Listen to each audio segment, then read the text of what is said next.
Hi, I'm Sean Collins with Sports Page out of Marshfield, here tonight at the Boston Rocks Hot Stove Banquet with Boston Globe writer Bob Ryan. How you doing tonight? Good, good. Just want to ask you a couple quick questions about the local sports teams here. First off, how would you sum up this past Patriots season? How do you feel about next year? This past season was a huge success, absolutely, because they went as far as they could possibly be expected to go, given the personnel losses they had. And once they beat the Jets, it was all house money. And I know people aren't going to look at it that way until they have to step back a ways. But when they consider they were kind of gifted one by the Chargers, it took them a while to take advantage of it, and they kind of re-gifted it back against the Colts. But really, I don't see how anybody could rationally expect that team to have been any better. I agree 100%, and I am just grateful that they got as far as they did to play in a championship game. I think we're a little spoiled here because of the Super Bowl success we've had, and when it's basically to kind of use a Bill Belichick euphemism, they made more plays than us in the Colts game. No, they did. I think people got charged up and teased a little bit by the Charger game. And also, maybe there are still people who didn't want to buy into the idea that the Colts could be that good, particularly on defense. And said, well, maybe the other teams couldn't run on them, but we'll run on them. But it did not happen. Absolutely. Okay, so what are your thoughts on the Red Sox next season, and how do you think Matsuzaka is going to fare against the major league hitters? Well, if he doesn't pitch well enough to win 18 games, then 99% of the scouts are wrong. So, that's the deal. The man is, as they said, of all the available guys out there in this crop of free agents or internationals, which include Schmidt and included Zito, that he was better. He was clearly better. The scouts believe he is. So I'm anxious to see him do it. One thing we know about this guy, people should know, some guys are born to be just great players. Other guys are born to be both great players and stars. They can handle the whole big picture. He apparently, from everything we're told, is one of those guys. He was born to be a star. That's why he wants to be here, because he wants to play on the world's biggest stage. Well, I agree, and I do think he's going to have success, but of course, being a Red Sox fan, we're going to, lean that way. Besides staying healthy, what do you think the Celtics need to do to get to the next level?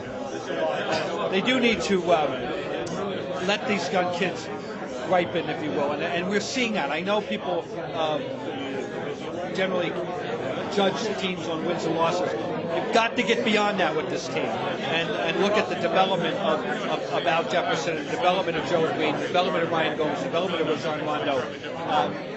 I think they are kids that could be good. The problem with the team clearly was that 15 guys on the roster, 10 of them were 25 and under. And that was very little college experience. You just can't win in this league. The only way you win in this league is experience, or experience sprinkled in with a little bit of youth, a little bit of fresh legs here and there. So it's officially a disastrous season and a one-loss department. But guess what? It's a good year to be that bad. And there are not only there are two prizes out there, but a lucky team, that gets lucky in the lottery. Right. You've got Greg Oden and you have Kevin Durant. So you can't go wrong either way. If they're going to be bad, if you want to be bad, it's a good year to be bad. Do you think they need a dominant big man to go all the way? No, the league has changed. There aren't that many of them. If you happen to have one, and the list is very, very short, then fine.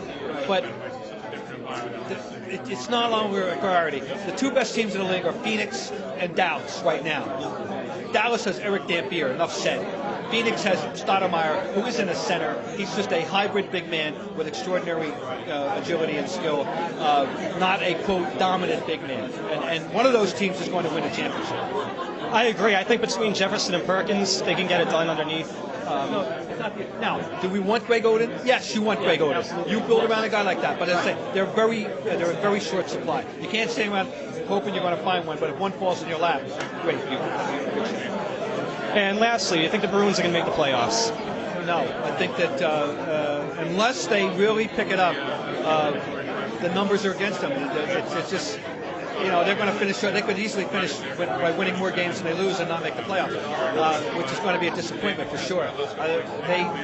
I can't figure them out. I cannot figure them out. When they look good, they look really, really good, but they just don't have some kind of staying power. Yeah.